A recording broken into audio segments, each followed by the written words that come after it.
Bon, on fait quoi? Bonjour à tous et bienvenue dans cette nouvelle vidéo. Aujourd'hui on est jeudi et aujourd'hui je vous présente le 4e épisode de Boîte à outils. Si vous connaissez pas Boîte à outils, j'en ai déjà fait 3, dont un la semaine dernière où je vous parlais encore une fois de graphisme. Je vous ai donné les 3 outils essentiels à connaître quand vous êtes graphiste. Si vous l'avez pas encore vu, je vous conseille d'aller la voir, je vous la mets juste en haut dans le i. Et aujourd'hui c'est encore en rapport avec le graphisme, mais de quoi on va parler? Aujourd'hui je vais vous montrer comment créer un logo de A à Z sur Illustrator. Alors c'est des logos qui sont très simples et je vais vous montrer en vous donnant des conseils. Il y aura 3 conseils théoriques et 3 conseils pratiques. Que vous êtes débutant ou non d'ailleurs, vous pouvez rester sur la vidéo car il y aura de l'information pour tout le monde. Aujourd'hui on va se baser principalement sur Illustrator. De toute façon vous allez le voir qu'Illustrator c'est le logiciel par défaut quand on veut faire des logos ou n'importe quelle création graphique. Cette vidéo est en fait la suite logique de la vidéo de vendredi dernier que je vous ai fait, je vous mets juste en haut, c'est un apprentissage profond où en fait je vous montrais de A à Z comment créer un logo, mais c'était uniquement une immersion, je vous ai mis les images en accéléré, je vous ai montré comment j'ai fait mais je vous ai pas expliqué comment j'ai fait. Donc aujourd'hui ce sera une vidéo qui sera beaucoup plus pratique car on va aller directement sur l'ordinateur et voir comment créer le logo. Alors quel logo on va créer? Je vais pas créer le logo d'apprentissage profond, on va faire ce logo-ci, c'est le logo de Boîte à outils. Boîte à outils c'est ce concept. D'ailleurs, si vous voulez voir tous les logos que je crée, car j'essaie d'en créer le plus possible par semaine, et la semaine dernière je m'étais lancé un défi où je crée un logo par jour, alors vous pouvez me suivre sur mon Instagram que je mets juste ici, donc allez-y, suivez-moi, c'est StevenSHZ, tous les liens se trouvent en description. Voilà, maintenant que je vous ai mis le contexte et que je vous ai présenté tout ça, c'est parti, on y va pour Boîte à outils. Go!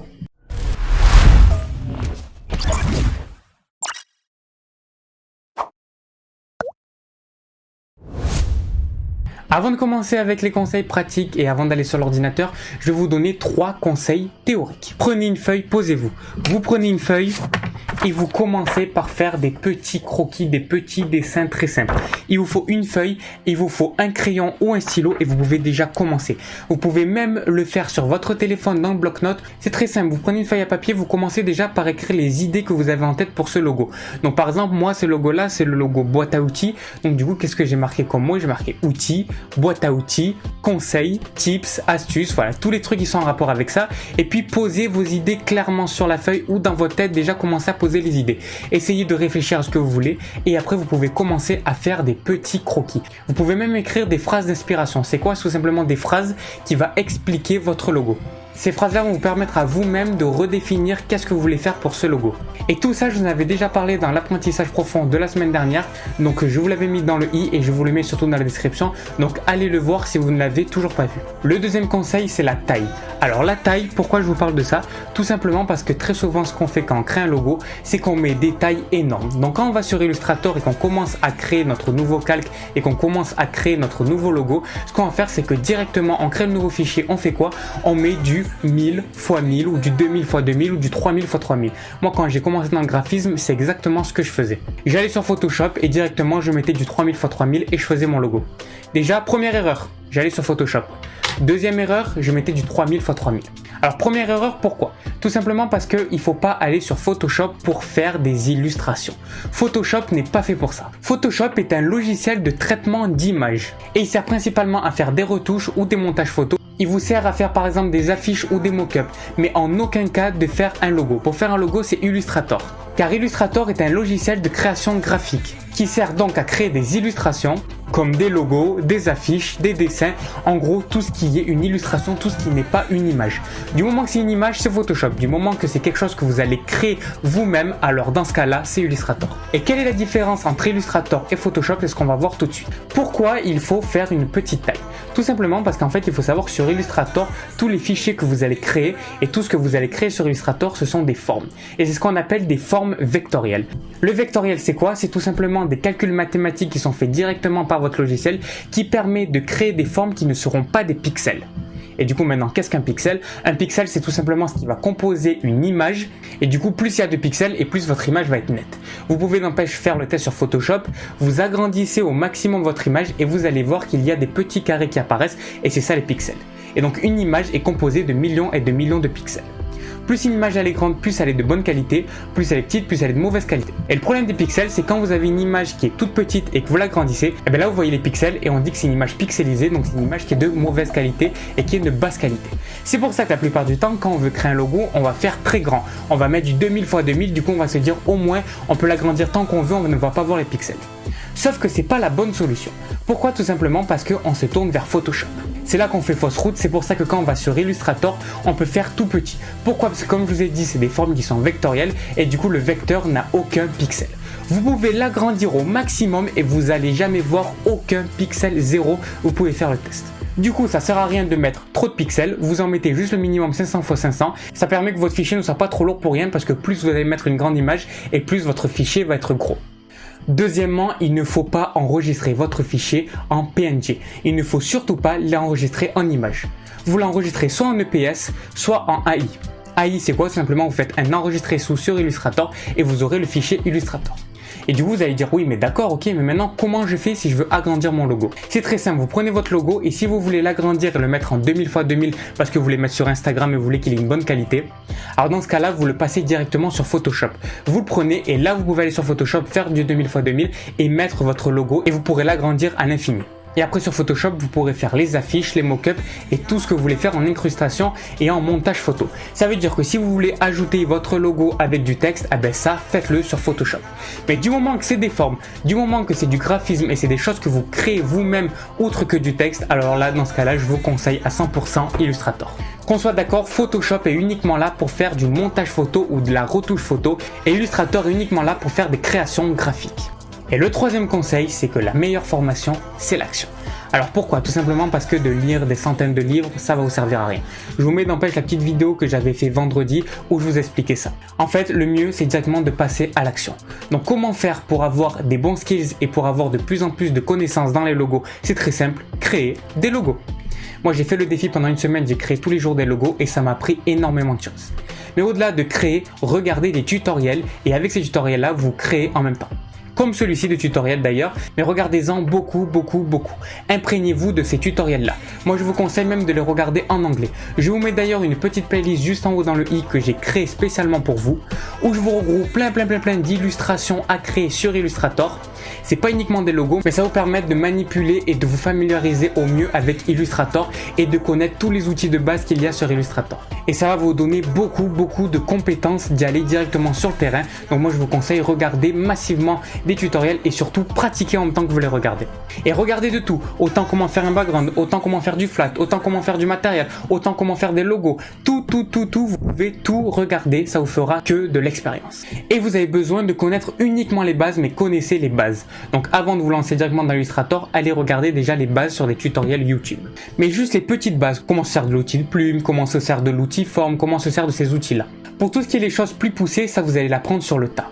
En regardant justement ces tutoriels, vous allez voir que j'utilise ces outils, vous allez dire à quoi ça sert et de là, soyez curieux. Allez voir directement sur internet et tapez le nom des outils et vous allez trouver à chaque fois des explications car Adobe met à disposition ce qu'on appelle des aides qui vous permet tout simplement d'avoir des tutoriels qui vous expliquent, des tutoriels écrits qui vous expliquent à quoi sert tel et tel outil. Et si c'est des outils qui sont encore plus connus, alors là vous avez des vidéos en français qui vous expliquent comment les maîtriser le mieux possible. N'ayez pas peur et soyez très curieux. Quand vous voyez quelque chose que vous ne connaissez pas, cherchez directement sur internet.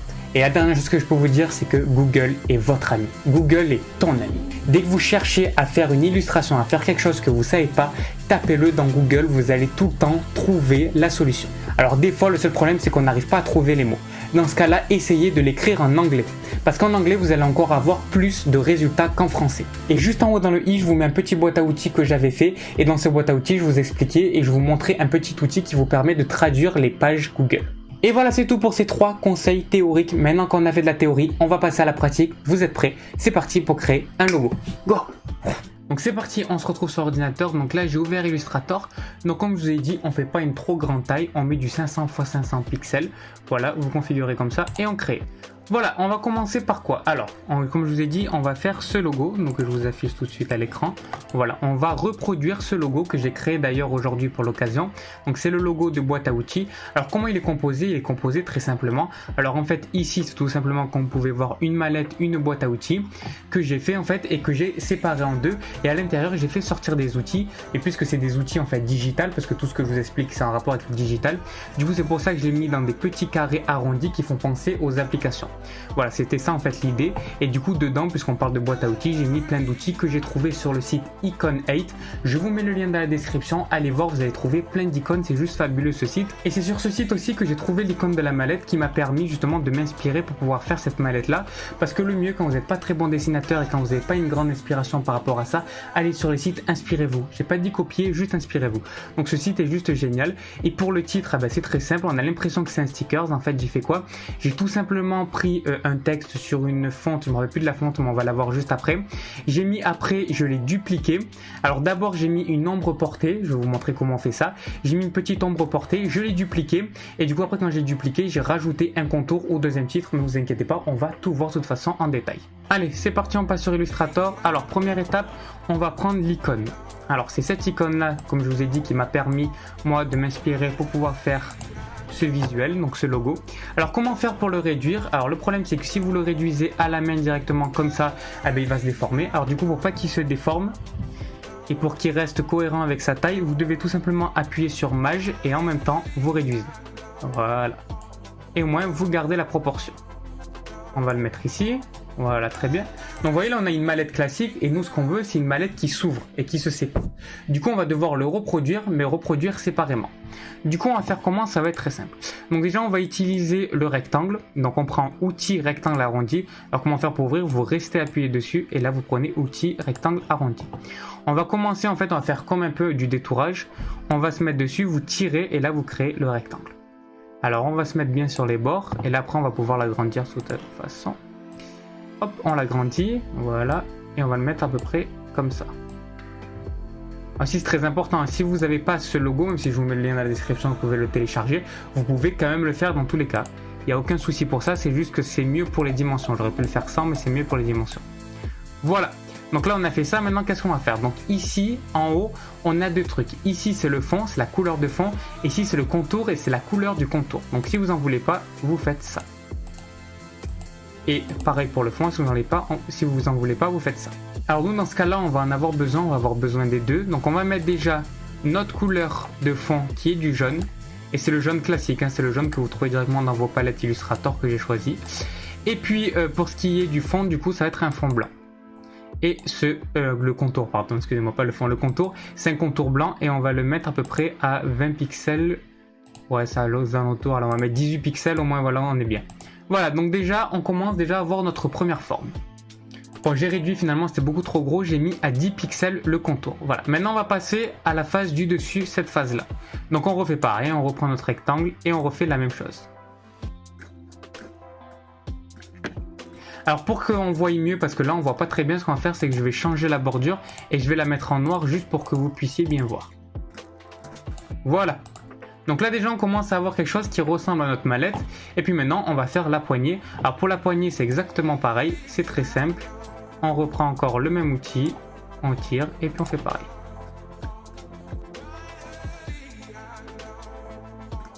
Puis après on le rentre pour cacher le contour, mais vous allez voir ça on va le faire après. Voilà, et on a déjà notre petite boîte à outils. Alors vous voyez qu'il y a plein de choses qui vont pas, comme là les bords arrondis, alors normalement ils devraient pas être arrondis les deux. Normalement ici devrait être carré et ici aussi, mais on va le faire tout de suite. Et également ça, et puis les détourages, vous allez voir on va tout faire. Mais déjà ce qui est bien c'est que maintenant on peut commencer à le manipuler et pouvoir les séparer. On n'en a plus besoin, on peut le supprimer. Voilà, et maintenant on va pouvoir passer à la suite.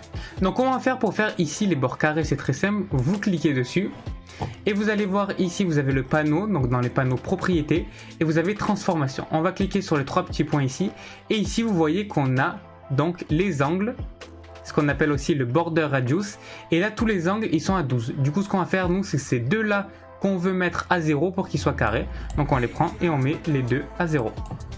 Et voilà, et là maintenant on a les deux qui sont carrés. Et on va faire exactement la même chose pour celui-ci. Donc on clique, les trois petits points. Et là par contre c'est pas les mêmes, vous trompez pas, c'est les deux du haut.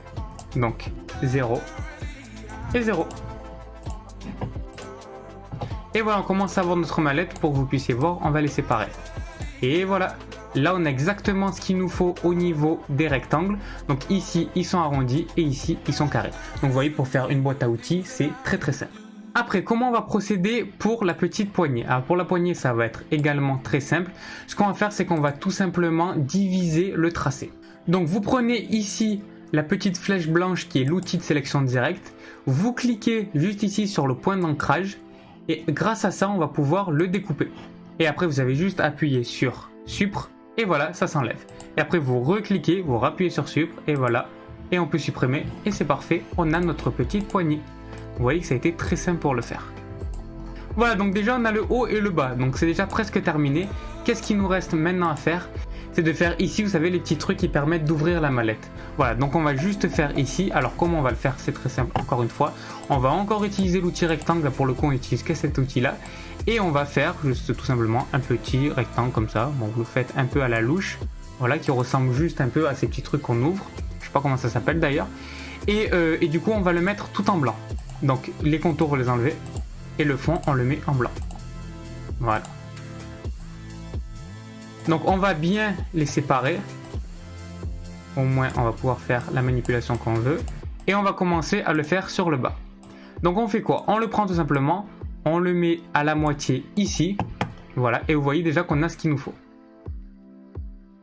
Alors juste pour que ça soit plus parlant, le contour je vais le mettre en blanc.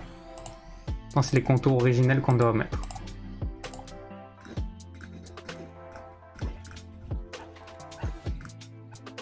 Alors j'ai mis un petit fond noir pour qu'on puisse mieux voir les éléments blancs, sinon on les voit pas.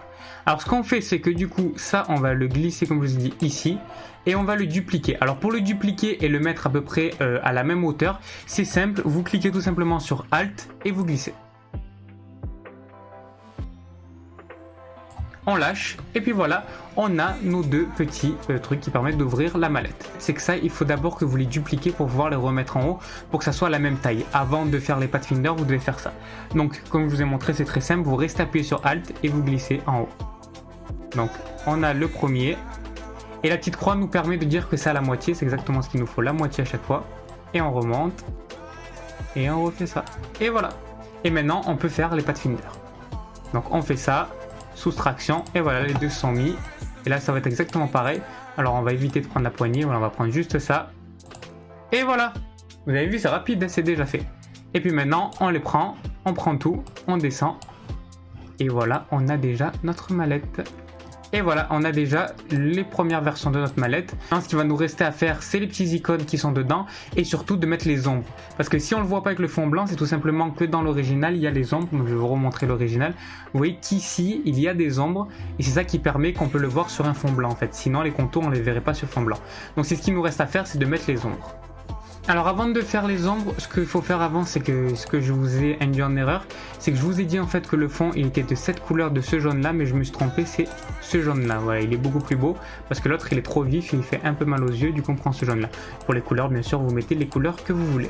Donc pour les ombres, il n'y a rien de plus simple, vous cliquez ici, donc vous cliquez sur le calque que vous voulez sélectionner, donc là on va prendre la partie du bas. Vous allez tout simplement, alors c'est pas obligé, vous allez dans Effet, Spécial et ombre portée.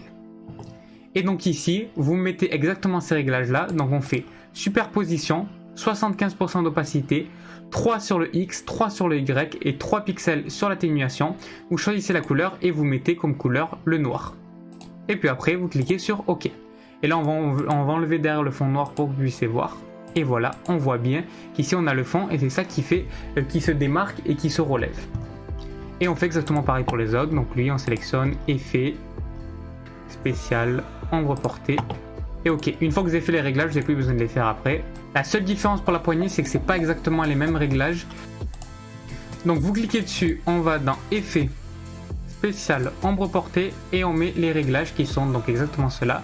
2, alors c'est 3, 3, moins 1, 7 d'atténuation, 75 d'opacité et encore en superposition. Et voilà, là on commence à avoir quelque chose qui ressemble vraiment au résultat souhaité. Et maintenant pour faire les applications, il n'y a rien de plus simple. Vous prenez encore une fois, décidément on n'utilise que cet outil. On va prendre encore une fois l'outil rectangle. Voilà, on fait notre petit carré. On enlève le contour, on laisse en jaune et on le glisse ici. Et pour mettre l'outil, comment on fait? C'est encore une fois hyper simple. Vous récupérez vos petits icônes sur le site Icon 8.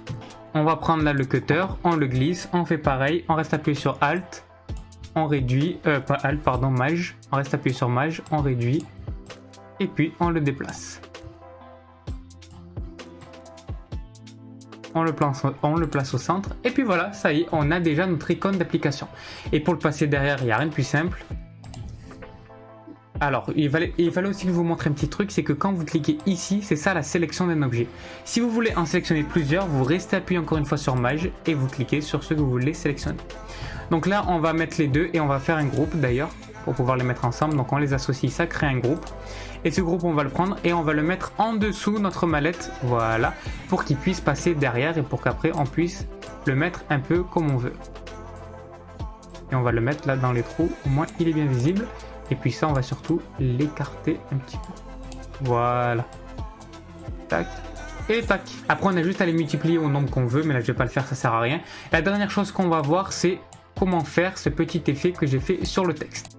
Alors, la seule différence qu'il y a avec la vraie image originelle que je vais vous montrer, qui est celle-ci, le but, c'est pas vraiment de la copier, c'est qu'en fait, là, si vous voyez ça, là, les trucs qui s'ouvrent, je les ai pas fait exactement au même endroit, mais en fait, c'est bien, au moins, vous pouvez faire un peu le style que vous voulez. Donc pour le texte, très simple, vous prenez donc ici, on clique ça sur l'outil texte et on va saisir notre texte, donc là, boîte à outils.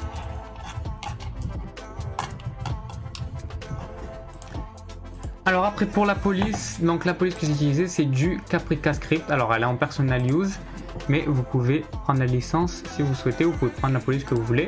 On va l'agrandir, voilà, 72 c'est très bien, on va la placer ici, voilà. Et puis maintenant, on va lui mettre encore une fois une petite ombre. Donc on clique dessus, on va dans effet, on va dans tracé, on va dans spécial, on va dans ombre portée. Et puis vous mettez exactement ces réglages là. Alors pour faciliter la tâche, ça c'est -3 et ça c'est -1. L'atténuation on la met à 1, 75, superposition et ok. Et voilà, déjà on commence à avoir le petit résultat qui est le petit effet d'ombre derrière. Et puis avant de passer à la suite, vous allez faire quelque chose. C'est un des premiers conseils pratiques que je voulais vous donner. Alors c'est très simple. C'est quoi? C'est simplement de vectoriser votre texte. Parce que là, votre texte en format texte, il faut le vectoriser. Ça sert à quoi? Ça sert que quand en fait après votre client ou la personne ou vous-même, si vous ne disposez plus de la police, ah ben dans ce cas-là, ça fonctionne toujours parce qu'il sera vectorisé. Donc du coup, on vectorise. Voilà. Et maintenant, on va le multiplier, on va le dupliquer. Donc comment on fait? Comme je vous ai montré tout à l'heure, Alt et on le déplace. Voilà, on déplace un petit peu, on va déplacer comme ça nous plaît, voilà. Maintenant, on va sélectionner donc celui d'en dessous, donc en fait on peut l'enlever, voilà. On va sélectionner d'abord celui d'en dessous. Donc on sélectionne celui-ci et on va lui changer la couleur. Donc ce qu'on fait, c'est qu'en fait, on va tout simplement ajouter un contour, donc on reprend notre jaune, et on va lui ajouter un gros contour, donc à peu près à 20, voilà. Et là, ce qu'on va faire, c'est qu'on va prendre maintenant notre texte et on va le positionner. Donc après vous adaptez à combien vous voulez, voilà, là on va mettre ça, c'est très bien, et voilà, vous avez votre petit effet pour le texte. Maintenant on sélectionne tout, on fait associer, et voilà, on a notre texte. Et voilà, notre logo est donc terminé. Et le dernier petit conseil que je voulais vous présenter directement sur le logiciel avant de terminer la vidéo, c'est tout simplement que en fait des fois vous allez devoir faire des tracés. Et ces tracés auront en fait comme unique couleur, ça sera tout simplement leur contour en fait. Parce que les couleurs ça peut être soit le fond soit le contour, mais très souvent c'est le contour. Et quand c'est le contour, le problème c'est que si vous l'associez par exemple à un texte ou à une forme, et que vous agrandissez, regardez ce qui va se passer. En fait, il va garder exactement la même taille et il ne va pas se mettre à l'échelle. Alors comment faire ça? Vous avez deux solutions. La première c'est d'aller dans les paramètres, donc édition, préférences, générales, et cocher cette case, mettre à l'échelle les contours et les effets, et ok. Et par contre, si vous voulez l'envoyer à un client et que lui, il n'a pas ça coché dans son logiciel, il y a une autre technique. Donc vous cliquez sur votre contour, vous allez dans Objet, Tracer, et vous faites Vectoriser le contour. Et maintenant, on va voir, on récupère tout, on agrandit, et attention, magie, ça se met à la bonne taille. Voilà. Donc merci à tous d'avoir regardé ce petit boîte à outils. Si la vidéo vous a plu, mettez un petit pouce bleu. Dites-moi ce que vous en avez pensé dans les commentaires. Abonnez-vous. Allez voir mon Instagram que je vous mets dans la description. Et nous, on se retrouve demain. Allez, à demain. Ciao.